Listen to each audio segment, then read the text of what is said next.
Hi, if you don't like a lot of talking in videos, you can turn the sound down and the subtitles on. The subtitles are in many different languages, but if your language is not there, let me know in the comments below and I will add your language into the list. In my last video, I showed you how to make these fantastic bead rolling tools. I told you where to get the supplies and I showed you how to make them very simply. But some people may not want to go to the trouble of ordering the supplies that you need to make these tools. So if you do want to make your own paper bead rolling tool, but you want something simpler than this, then this video is for you, because I'm going to show you 2 paper bead rolling hacks, and also towards the end I'm going to show you a really fun and fast way to colour the sides of your paper bead strips. I'm also going to show you the experiment I did making paper beads from my painted wet strength tissue paper.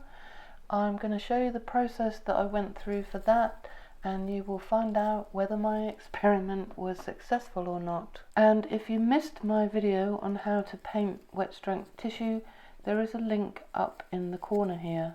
I'm also going to show you my latest free printables and what you can do with them. So, if you're a paper beader, there's probably quite a lot in this video that will interest you. So, way back in the old days, this was what we used to roll paper beads, the good old toothpick. Now, I never ever got along with rolling bead strips with this method. I really couldn't stand using a toothpick. It was very difficult for me to actually get the paper to catch, so I could never roll my beads really tightly, because every time I pulled back on the toothpick to get the bead wound really tight, it would just come off like this. So no, not for me. And that was why, as I explained in my last video, I developed my paper bead making tools using the slotted spring pins which are normally used in the engineering world. And because I come from an engineering household, I knew about these things, and I thought they would be brilliant for making a paper bead rolling tool, which I then did, and I made my tools for many years, and I sold loads of them around the world. But recently I decided I was going to stop making tools, and instead I decided to show people how they could make their own paper bead rolling tools like these, using the slotted spring pin with a handle that would be very easy to slot the pins into. And you can watch a video in which I show you how to make these tools. There should be a link up to the right of the screen somewhere. You can either go over there and watch that video, or you can keep watching this one and learn 2 really fun paper bead rolling hacks. And one of them, you don't even need a paper bead rolling tool at all.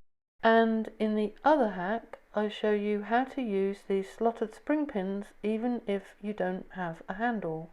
Another drawback to using these toothpicks to roll paper beads was the size. They were absolutely no good if you wanted to make these European style beads with a large hole. You needed something like this 5mm pin that will give you a large core hole, which would be 5mm. And if you needed a smaller core hole to make these kind of beads, then you needed something that would give you a 3mm hole. So the toothpick was really limiting, and I think lots of paper bead makers gradually realized you need paper bead tools in 2 specific sizes, 3mm and 5mm.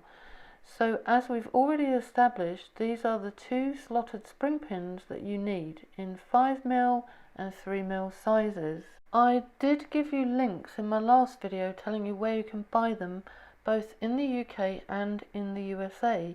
However, what happens if you want something simpler? Something like the toothpick method, but easier to get the rolling starter without slipping? Well, this is where things get interesting, because I found a way of using these short knitting needles. Now this is a 5mm one, and this other one in my right hand is a 3mm one.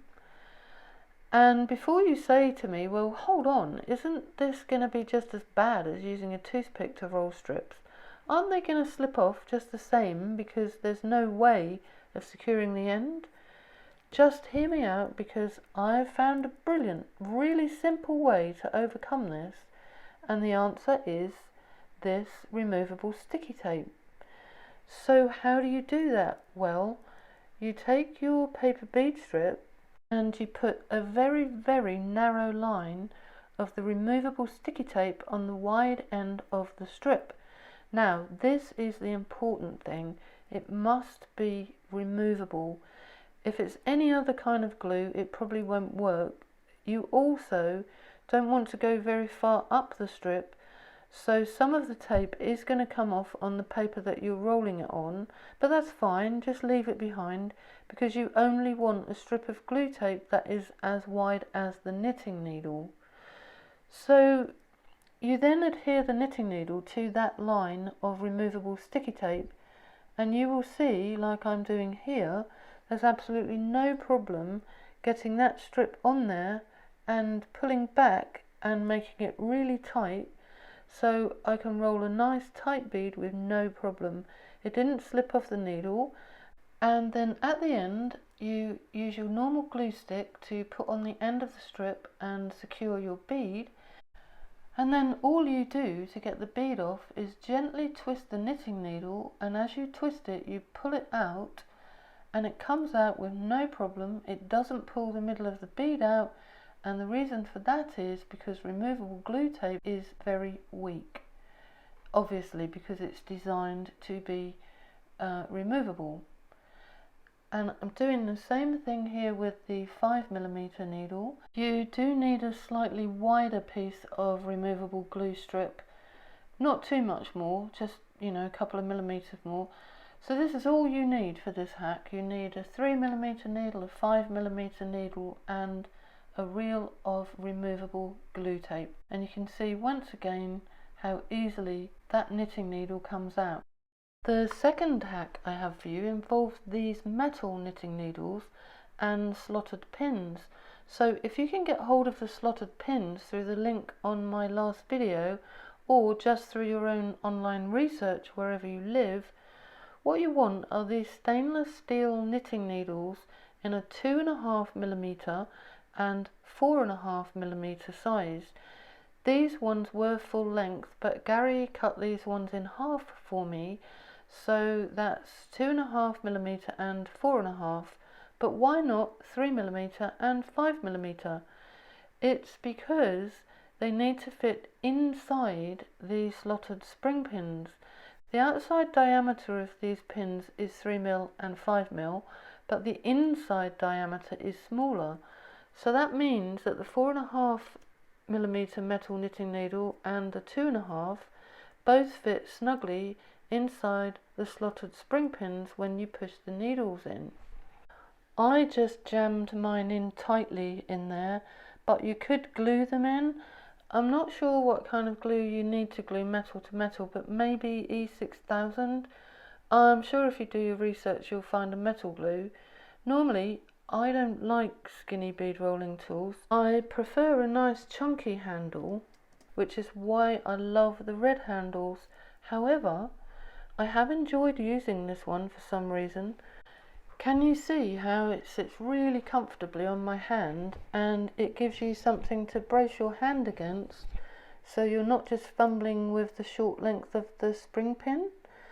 So that's the second hack using these knitting needles, which, as I said, I will put links to in my Amazon shop. You can see how easy this is.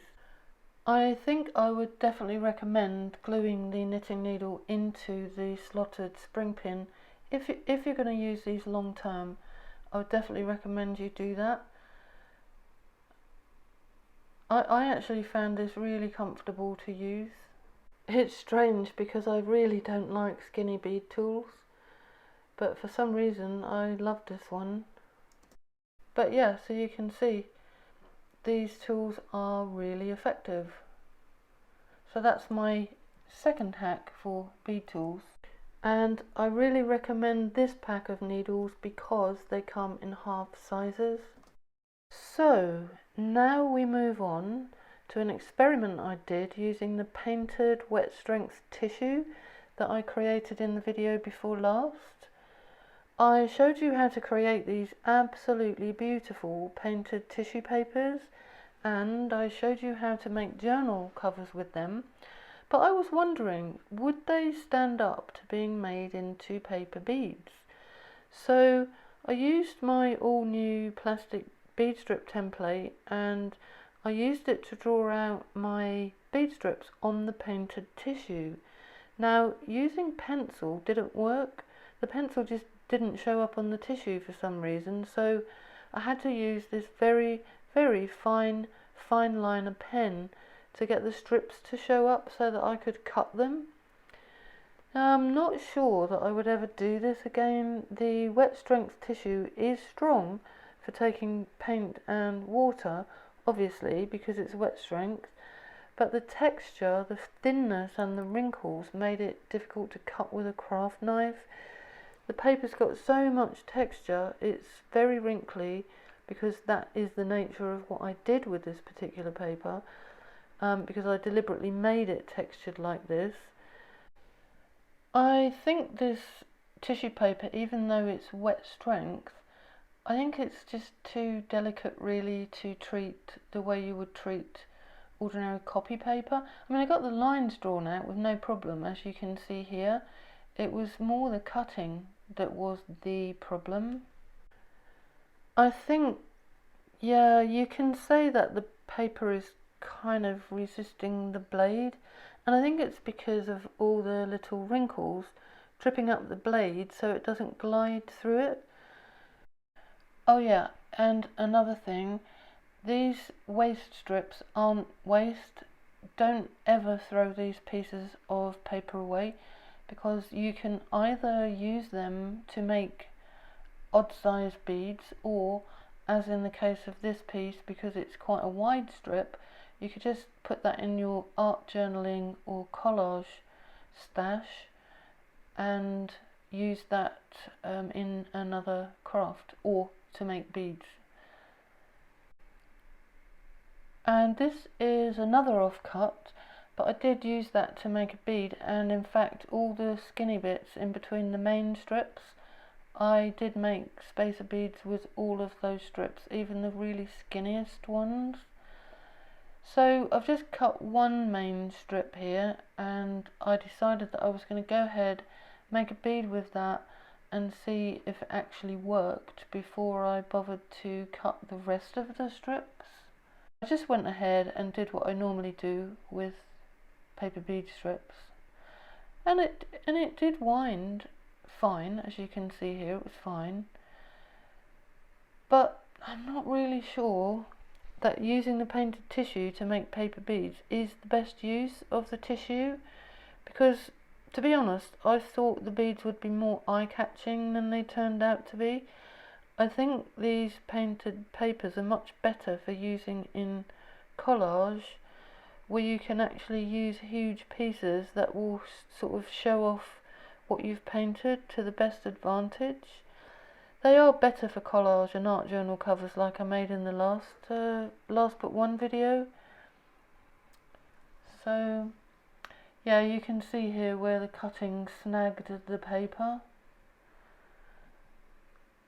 So this is where I resorted to using scissors to cut these strips, and it was much easier that way, no snagging at all. And these strips are really beautiful, but they're very floaty and thin, and when you roll them up you don't really see the beauty of the painted paper as much as you do as when you use them for journal covers. So although I did make a lovely bracelet and the beads are really pretty, I don't think they do the original hand painted paper justice, and they are quite fragile.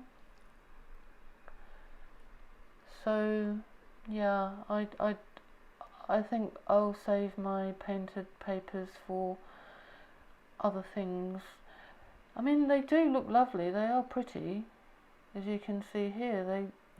They are nice beads, but they are quite fragile. I actually put 3 coats of various glazes on them. I used Mod Podge hard coat for the first coat and let that dry, Then I put some Mod Podge Dimensional Magic and let that dry. And then I used some dishwasher safe Mod Podge, and then I actually took a TP, you know, the one of the things that you clean in between your teeth with. I dipped it in the dishwasher safe glaze and pushed it into the bead holes so that the inside of the bead would be coated as well. And these are the beads that are fully glazed, and they are quite hard. And this is the bracelet that I made with them. The bracelet is pretty and I will wear this, and I did use really chunky silver beads to add some weight to it, and you can see the tiny spacer beads that I made from the waist strips that I got from cutting the main strips. So yeah, it's a lovely bracelet, and I don't think it shows off the hand painted paper I spent so much time creating. So I think in future I probably won't use my painted tissue papers to make paper beads. As you can see, even with the 3 coats of glaze on and one inside, the beads are still quite fragile. I think they'll be long lasting though, because of the glazes that I put on there. But yeah, look, see, they will give if you squish them. But actually, at the time I've done this voiceover, I have been wearing that bracelet, and it is really lovely to wear. So I think this is going to be my one and only wet strength tissue paper bracelet. So now we're going to move on to this week's free printables, which you can see here. There's 3 different bracelets piled up there. Each one has been made with a different one of these 3 printable designs. You can get these by going over to my website, which is www.funcraftstodo@home.com, and I've done these in JPEG and PDF, and they are in A4 size, and you can print them off and use them for collage, or as you're going to see me do in this tutorial, you can make some beautiful paper beads. And I do use special paper to print my designs onto. I will leave a link on my blog to that paper. It's called Navigator, and as I said, I'll leave a link to the exact one. I will leave a link to where you can get it on Amazon, but I actually buy mine from Tesco in the UK. I'm really loving using my template. I line up the bottom of it with the bottom of the paper and get the first strip over as far as I possibly can. So make sure the paper and the template are perfectly lined up. And because this is transparent, when you've drawn your first strip, you can see where to put the second strip. See this? Because you can see the first line through the template, and you carry on like that across the whole piece of paper using whichever size bead strip you want. In this case I'm making 1-inch bead, and I have my strips drawn out really quickly using the template, and now I just need to use a metal ruler and a craft knife to cut them out. And as I said before, make sure that you keep all of these offcuts that you get when you cut your main beads, and use them all to make odd size beads, because you can include them in your bracelets and they do look lovely. And I'm not actually going to show you how to roll the beads from this printable, because it's exactly the same method that I used when I rolled the beads from the painted paper earlier in the video. So just carry on cutting your strips using the lines that you drew out with the template. It's very, very quick. Once you get going with this, you can draw out your strips and get them cut very, very quickly. The more you do this, the faster you get. And then once you have got all your strips cut, as many of my regular viewers will know, I love to colour the sides of my strips, because I don't like to get the white spiral that you tend to get around your beads if you don't colour the edges. So that is going to be my next hack, my next tip that I want to show you, of how you can speed up the process of paper bead making using the method that I am about to show you. So you can see these skinny tiny waist strips, They're absolutely brilliant. So these are all the odd size strips that I got from cutting out the main strips, and I use every single one of those, and I think I used them all in the bracelet that I made, all but maybe one. These are the main strips, and so now I am going to go on to show you how I used my Artistro gold metallic pen to colour the edges. Now this is a really tedious way to do it, and this is the way that I have always done it until I suddenly had a brainwave of how I could speed this up, because I always colour every strip. I am fanatical about doing that. I don't like leaving the sides white. So what was my brainwave? Well, it's this, a simple table vise, and this is all I did. I simply clamped the pen in there so I could use both hands to run the strip along the tip of the marker. And because the tip is quite soft, you can kind of push the edge of the strip in there and it's kind of embedded there, it doesn't slip. And I am actually doing it quite slowly here for the camera, but off camera, once I got going with this, I had all the sides of my strips coloured so fast, it was unbelievable. So yeah, I'm really pleased that I thought this up, because colouring the sides of my strips is probably the most tedious thing about making paper beads for me. And here's another view of it, thanks to Gary. Thank you for holding the camera, Gary. So yeah, you can get a better idea here of how the strip kind of just sits in the tip of the marker. So yeah, that's my simple bead tip. And these table vises aren't that expensive. You can pick them up quite cheaply in places like Machine Mart in the UK. And this is what the finished beads look like from that particular printable. And if I hadn't coloured the edges, the ends of all these beads would be white. So that's the printable, and these are the beads that have been glazed with one coat of Dimensional Magic. And this is the bracelet that I made using all of the beads, the main 1-inch beads and all of the waist strips. And I think having the odd size beads kind of interspersed with the 1-inch ones gives the bracelet a lot more character. I really love the way that that bracelet looks because of the smaller beads. This is the second printable. Always amazes me that you can make such a lovely bracelet from one sheet of A4 paper. It just doesn't seem possible, but every single time I make one, you know, I am amazed. And then this is the third one, and I think this one is my favourite.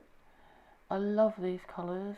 So that's it for this video. You can get the free printables over on www.funcraftstodoathome.com, and over there you will also be able to find links to lots of the supplies that I use in my videos and lots more free printables as well. So thank you very much for watching to the end, and I look forward to you being here for the next video. Take care everyone, and bye for now.